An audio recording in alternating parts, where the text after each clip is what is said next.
everyone, this is Casey at Assisted Living Training School. Thank you so much for tuning into this video as we cover caregiver skills and knowledge. As a caregiver, we invest most of our time in caring for others. We are responsible not only for the physical aspects of an individual's life, but also supporting their emotional and mental needs. In this video, we will cover the skills and knowledge needed for a caregiver position. When it comes to caring for the elderly, there are basic skills that we need, such as bed positioning, changing the beds and linens, bowel management and bladder management, skin and wound care, also mobility and transferring. As far as activities of daily living, or ADLs, we will also need to be proficient in grooming, bathing, hygiene, eating, and feeding. Other practical skills that you will use on a daily basis are going to be infection control, like washing your hands, and you're going to wash your hands many times during the day, making sure that you're wearing clean gloves, and other types of infection control, making sure you're disinfecting surfaces, and also making sure that you're disposing sharps and other waste properly. In the link below, you'll find this worksheet that covers different caregiver skills, and you can rate yourself actually and analyze the skills in which you can use some improvement on, or which skills are your strengths. Now, what knowledge do you need to be a caregiver? You'll need to know the resident rights. Their right to confidentiality and privacy. They also have the right to be free from any abuse, neglect, and exploitation, and other legal and ethical issues. Knowing the resident's advance directives, such as their power of attorney, if they have a living will, and also if they are a DNR, which is a do not resuscitate. Another knowledge and skill is CPR and first aid. Knowing this is going to be crucial and is actually required in the facility.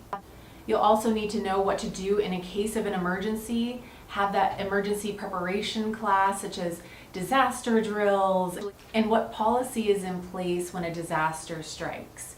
Many disasters can actually happen in our everyday life. Maybe it's a brownout or a blackout. We don't have light. In Arizona, it would be crazy, but it happens. If our AC goes out, what do we do in those circumstances? And your facility policy will have that in there as well.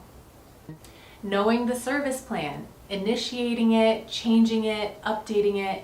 Usually every 6 to 12 months you need to be updating it as the resident's condition changes.